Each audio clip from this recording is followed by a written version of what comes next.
L'importance de l'observation en permaculture, et notamment lorsqu'on fait des grandes plantations comme dans la forêt nourricière. Alors, premier, c'est de savoir où se trouvent les points cardinaux. Donc devant nous, là-bas, le soleil se lève, donc on est à l'est. Il parcourt tout ce pour aller se coucher là-bas à l'ouest. Donc, logiquement, là, nous sommes au sud et là au nord. Donc, qu'est-ce qui en découle de tout ça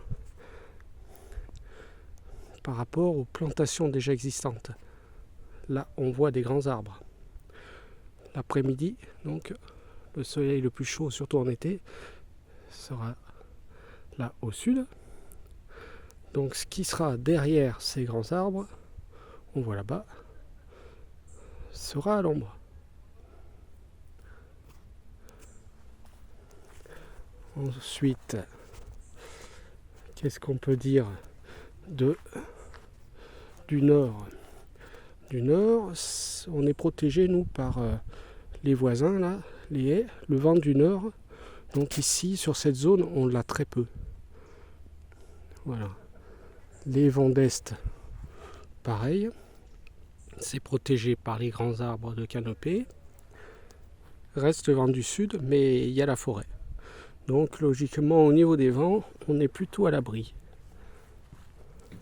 L'écoulement des pluies. Là, nous avons une route là qui passe devant, qui est légèrement en dévers. Et donc cette zone là, pendant tout l'hiver et à début du printemps, se retrouve dans l'eau. C'est pour ça que nous avons un jonc.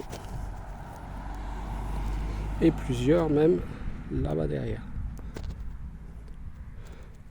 J'en ai donc profité pour stopper un petit peu les écoulements, de planter. Pour le moment, ils sont tout petits. Mais sur cette zone, le long du mur, là-bas, des saules vanniers qui vont boire donc au fur et à mesure, et ça évitera que cette zone-là soit détrempée et que ça vienne jusque dans mes arbres fruitiers ici. Petit cerisier, éviter qu'il soit dans l'eau, et le poirier.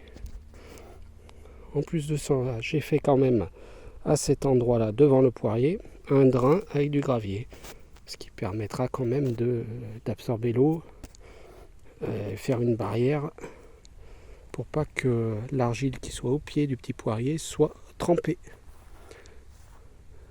Voilà, tout ça, ça a une importance lors des plantations.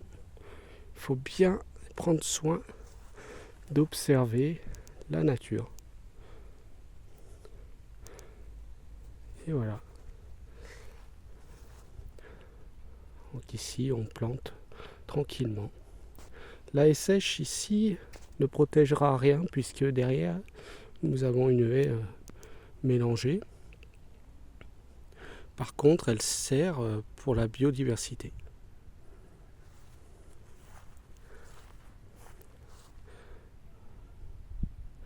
Voilà. Le foin qu'on a là, les 2 rouleaux de foin, vont servir plutôt pour pailler. On s'en sert pour pailler généreusement au pied. Vu que nous sommes dans un sol d'argile, ça reste longtemps mouillé, mais quand il fait sec, ça devient très dur. Donc,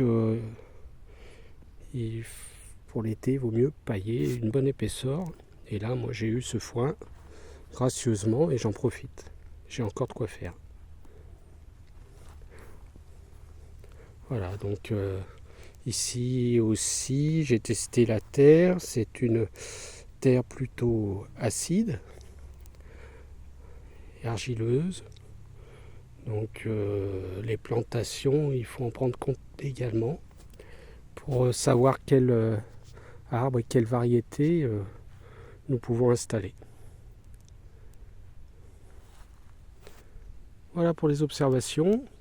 J'espère qu'elles seront utiles pour les jardiniers amateurs et les débutants. Allez, à bientôt.